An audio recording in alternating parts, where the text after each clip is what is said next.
नमस्कार।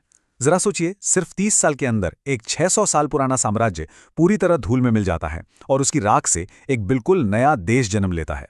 तो आज हम बात करने वाले हैं उसी हैरान कर देने वाली कहानी की, ऑटोमन साम्राज्य के पतन और मुस्तफा कमाल अतातुर्क के नेतृत्व में आधुनिक तुर्की के जन्म की। ये सिर्फ इतिहास का एक पन्ना नहीं है, ये एक पूरे राष्ट्र के कायापलट की जबरदस्त दास्तां है। तो देखिए, हमारा सफर कुछ ऐसा रहेगा। सबसे पहले हम देखेंगे कि कैसे एक महान साम्राज्य अपने ही बोझ तले दबकर रह गया। फिर हम उस राष्ट्रवादी चिंगारी को महसूस करेंगे जिसने आज़ादी की लड़ाई की आग जला दी। हम ये भी देखेंगे कि कैसे एक नया राष्ट्र गढ़ा गया, कैसे अतातुर्क ने समाज को सिर से पांव तक बदल दिया और आखिर में कैसे तुर्की ने एक उथल-पुथल भरी दुनिया में अपनी जगह बनाई। चलिए शुरू करते हैं। तो चलिए कहानी शुरू करते हैं पहले विश्व युद्ध की दहलीज से। उस वक्त ऑटोमन साम्राज्य एक ऐसे पुराने विशाल पेड़ की तरह था जो सदियों से खड़ा तो था, लेकिन अब उसकी जड़ें पूरी तरह से खोखली हो चुकी थीं। 1914 आते आते ऑटोमन साम्राज्य को एक बहुत ही अपमानजनक नाम से जाना जाने लगा था, यूरोप का बीमार आदमी। सोचिए जरा, एक साम्राज्य जो कभी 3 महाद्वीपों तक फैला था, अब इतना कमजोर हो चुका था कि दूसरे देश बस उसके गिरने का इंतजार कर रहे थे।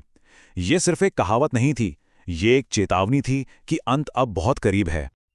और ये पतन बहुत तेजी से हुआ। पहले यंग तुर्क क्रांति ने पुरानी व्यवस्था की नींव हिला दी, फिर बाल्कन युद्धों ने साम्राज्य का यूरोपीय हिस्सा ही छीन लिया, और फिर आया वो सबसे खतरनाक फैसला, पहले विश्व युद्ध में कूद पड़ना। ये एक ऐसा जुआ था जिसमें साम्राज्य ने अपना सब कुछ दांव पर लगा दिया था, और वो हार गया। मतलब साम्राज्य अंदर से तो खोखला हो ही रहा था। भ्रष्टाचार, नाकाबिल प्रशासन और अलग अलग समुदायों के बीच जबरदस्त तनाव, और ऊपर से पहले विश्व युद्ध ने एक हथौड़े की तरह काम किया जिसने बची खुची ताकत को भी चकनाचूर कर दिया। 1918 तक ऑटोमन साम्राज्य सिर्फ नाम का रह गया था, हकीकत में वो खत्म हो चुका था। लेकिन जब जीतने वालों ने सोचा कि अब सब खत्म हो गया और साम्राज्य की लाश को आपस में बांट लिया जाए, तो उन्होंने अनजाने में एक ऐसी चीज को जन्म दे दिया जिसकी उन्हें बिल्कुल भी उम्मीद नहीं थी। एक जबरदस्त राष्ट्रवादी प्रतिरोध। राख से एक फिनिक्स परिंदा उठने वाला था। सेवरेज की संधि कोई संधि नहीं थी, ये तो एक तरह से तुर्की के लिए मौत का फरमान था। इसने देश के टुकड़े टुकड़े कर दिए, उसे विदेशी ताकतों के हवाले कर दिया। ये इतना बड़ा अपमान था कि तुर्की के लोग इसे बर्दाश्त नहीं कर पाए, और इसी ने प्रतिरोध की आग को और भी ज्यादा भड़का दिया। और इसी उथल-पुथल के बीच एक चेहरा सामने आया, मुस्तफा कमाल। वो सिर्फ एक फौजी अफसर नहीं थे, वो एक ऐसे लीडर थे जिनमें दूर तक देखने की क्षमता थी और जिन्होंने हार मानने से साफ इनकार कर दिया। जब इस्तांबुल में बैठे सुल्तान ने हार मान ली, तो कमाल अनातोलिया पहुंचे और लोगों को अपने देश के लिए लड़ने के लिए इकट्ठा करना शुरू कर दिया। और उन्होंने एक ऐसी जंग लड़ी जो देखने में नामुमकिन लगती थी। उन्होंने एक साथ कई मोर्चों पर कहीं बेहतर हथियारों से लैस दुश्मनों का सामना किया। एक एक करके उन्होंने यूनानियों को समंदर में खदेड़ दिया, फ्रांसीसियों को पीछे हटने पर मजबूर किया, और अपनी जीतों से पूरी दुनिया को ये दिखा दिया कि तुर्की राष्ट्र अभी मरा नहीं है। और इस जीत का नतीजा जमीन आसमान का फर्क था। जहां सेवरेस की संधि तुर्की को एक गुलाम देश बना रही थी, वहीं लॉज़न की संधि ने एक आज़ाद, संप्रभु और स्वाभिमानी तुर्की को जन्म दिया। ये अपमान पर विजय की एक अविश्वसनीय कहानी थी। फौजी जीत तो मिल चुकी थी, लेकिन अब असली चुनौती सामने खड़ी थी। एक टूटे-फूटे साम्राज्य के खंडरों पर एक नया देश बनाना।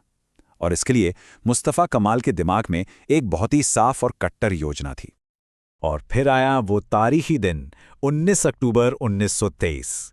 इसी दिन सदियों पुरानी सल्तनत को हमेशा के लिए खत्म कर दिया गया और तुर्की गणराज्य का ऐलान हुआ, जिसके पहले राष्ट्रपति बने मुस्तफा कमाल। ये एक नए दौर की शुरुआत थी।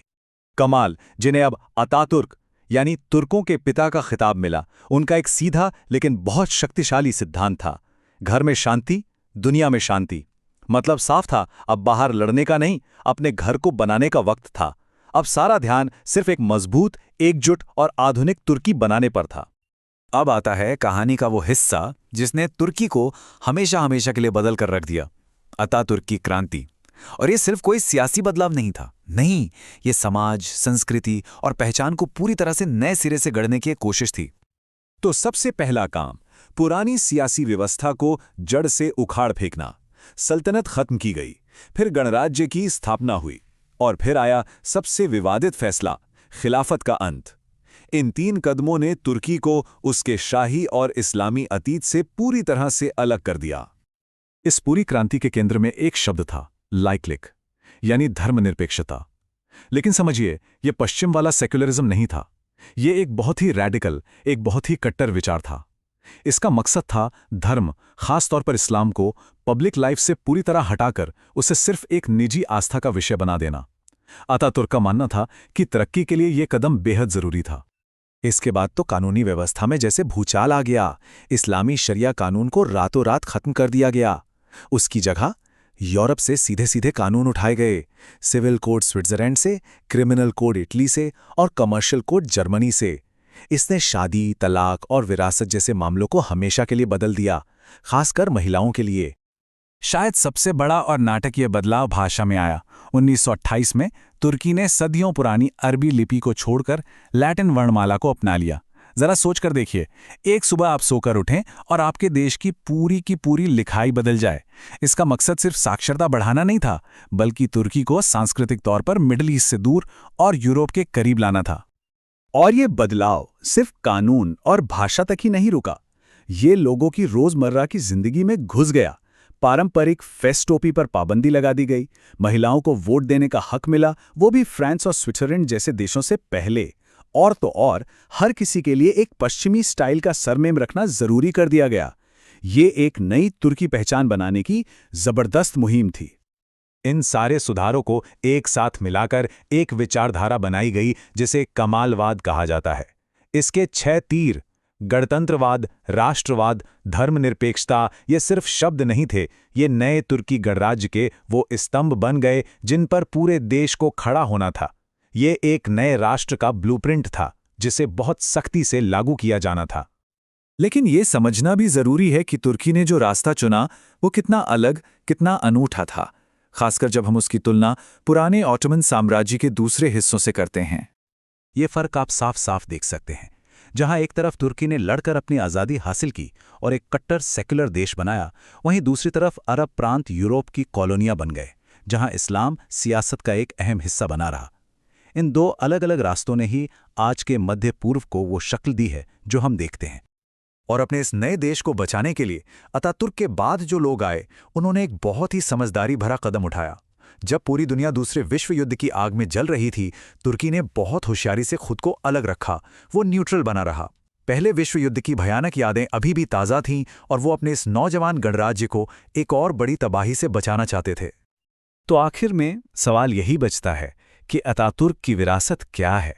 क्या ये दूसरे देशों के लिए मॉडर्न बनने का एक प्रेरणा देने वाला मॉडल है, या फिर ये इस बात की एक चेतावनी है कि जब आप अपने अतीत को पूरी तरह से मिटाने की कोशिश करते हैं तो उसकी क्या कीमत चुकानी पड़ती है? ये एक ऐसा सवाल है जिसकी गूंज आज भी तुर्की में और पूरी दुनिया में सुनाई देती है, और इसका कोई आसान जवाब नहीं है।